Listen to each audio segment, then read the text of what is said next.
আজকে আমরা যে টপিকটা নিয়ে ডিসকাশন করব সেটা হচ্ছে লজ অফ এক্সপোনেন্ট। তাহলে এক্সপোনেন্টের যে লটা হয় সেইটা নিয়ে আজকে আমাদের ভিডিওটা। তো ফার্স্ট আগে আমাকে জানতে হবে এক্সপোনেন্টের ফর্মটা দেখতে কেমন হয়। তো যদি আমরা এরকম লিখি 2 × 2 × 2, তাহলে এখানে কতগুলো 2 আছে? এখানে টোটাল 3টে 2 আছে। তো সেটাকে আমরা ওপরে এরকম কি লিখতে পারি, 2³ বা যদি এখানে আমাদের 4টে 2 থাকতো তাহলে এখানে আমরা লিখতাম 2⁴। তো এইভাবে যেটা আমরা লিখি, এইখানে এটাকে বলা হয় বেস, যেটা নিচে থাকে মানে যেটাকে বেসিস করে লেখা হয় সেটাকে বলা হয় বেস, আর যেটা ওপরে পাওয়ার হয় সেটাকে বলা হয় পাওয়ার অর এক্সপোনেন্ট। তাহলে এই রকম যদি নাম্বারগুলো হয় এদের কিছু নিজস্ব ল আছে, সেই লগুলোকে আমরা এই ভিডিওতে জানবো। আচ্ছা, এবারে আমরা নেক্সট যে রুলসটা দেখব সেটা হচ্ছে দুটো পাওয়ার আছে বাট বেস একটাই আছে। তো এটাকে আমরা কি বলি, x⁴m n। তো এক্ষেত্রে কি হয়, পাওয়ার দুটোকে আমাকে মাল্টিপ্লাই করে দিতে হয়। যেমন অ্যাজ আ এক্সাম্পল কি থাকতে পারে, 3a² 3। তো কি হবে এখানটা আমার 3⁴ মানে পাওয়ার দুটো ইন্টু হয়ে যাবে। তো 3 × 2 কত হয়, 3 × 2 6। যে কোনো নাম্বার যদি এখানে থাকতো 3² -4, তাহলে এখানে কিন্তু আমাকে লিখতে হতো 2 × -4 মিনস 3⁻⁻8। মানে এখানে যদি আমার পাওয়ারের ওপর পাওয়ার থাকে তাহলে পাওয়ারগুলোকে আমাকে কি করে দিতে হবে, মাল্টিপ্লাই করে দিতে হবে। এবারে আমরা কি করব, এবারে আমরা লগুলোকে নিয়ে ডিসকাস করব।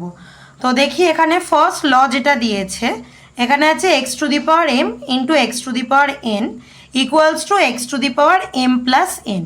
তো এখান থেকে আমরা কি দেখতে পাচ্ছি, আমাদের বেসগুলো সেম আছে বাট পাওয়ারগুলো আলাদা আছে, আর তাদের দুজনের মাঝখানে কি আছে, মাল্টিপ্লাই আছে। তো এরকম যদি থাকে তাহলে আমাদের পাওয়ারগুলো কি হয়ে যায়, প্লাস হয়ে যায়। তো এখানে একটা এক্সাম্পল দেখানো আছে, 3a² × 3⁷ ইকুয়ালস টু, পাওয়ারগুলো কি হয়ে যাবে, প্লাস হয়ে যাবে, বিকজ এখানে বেসগুলো সেম আছে বাট পাওয়ারগুলো আলাদা আছে আর তাদের মাল্টিপ্লিকেশান আছে। তো রুলস ওয়াইজ কী হবে, পাওয়ারগুলো আমাদের প্লাস হয়ে যাবে। তো 2 + 7 কী হয়, 2 + 7 হচ্ছে 9। তাহলে আনসার আমাদের কি দাঁড়ালো, 3⁹ সেম যদি এখানে সেম জিনিসের ডিভিশন থাকে, মানে বেসগুলো যদি সেম থাকে আর পাওয়ারগুলো যদি আলাদা থাকে তাহলে আমাদের পাওয়ারগুলো কি হয়ে যায়, মাইনাস হয়ে যায়। তো এখানে আমি এক্সাম্পল দুটো দেখিয়েছি, একটা আছে 3² / 3⁷। তো এখানে যেটা সামনে থাকবে সেটাকেই আমাকে আগে লিখতে হবে, আমি কিন্তু 7 - 2 লিখে দিতে পারি না। তো 2 - 7 করলে আমরা এখানে কি পেয়ে যাই, -5 পেয়ে যাই, কারণ 7 থেকে 2 মাইনাস করলে 5 হয় আর 7 গ্রেটার, তাই ওর সাইনটা নেওয়া হয়েছে। আর যদি সামনে নর্মাল থাকে 9 আর 5 থাকে তাহলে 9 - 5 করলে আমরা কি পেয়ে যাচ্ছি, 4 পেয়ে যাচ্ছি। আচ্ছা, নেক্সট আমরা যে ফর্মুলাটা দেখব সেটাতে একটা পাওয়ার আছে বাট দুটো বেস আছে।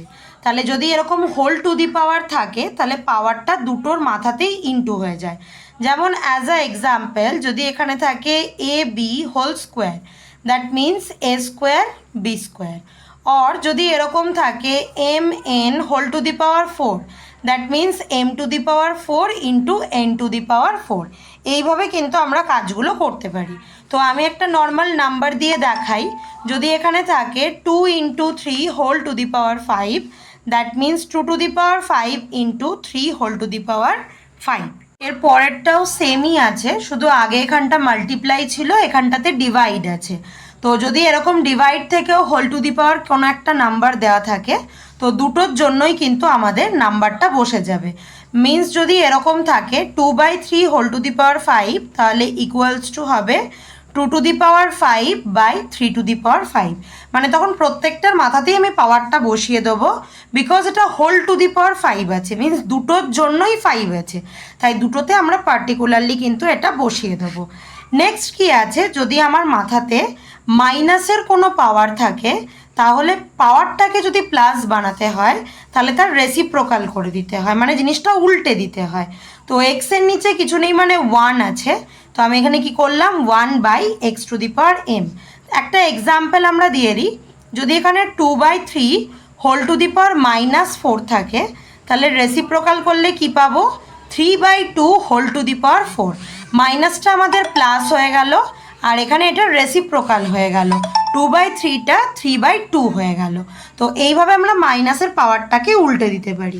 তো আগেও আমরা এখানে একটা মাইনাসের পাওয়ার পেয়েছিলাম, যেমন এখানে।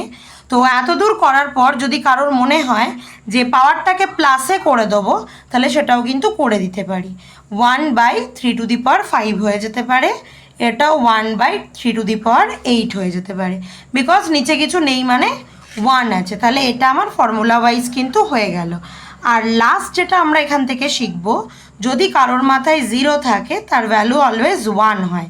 মানে যদি বড় কোনো একটা নাম্বার থাকে, তাহলে আমি যত বড়ই নাম্বার নিই তার মাথায় যদি 0 থাকে তার ভ্যালু অলওয়েজ হবে 1।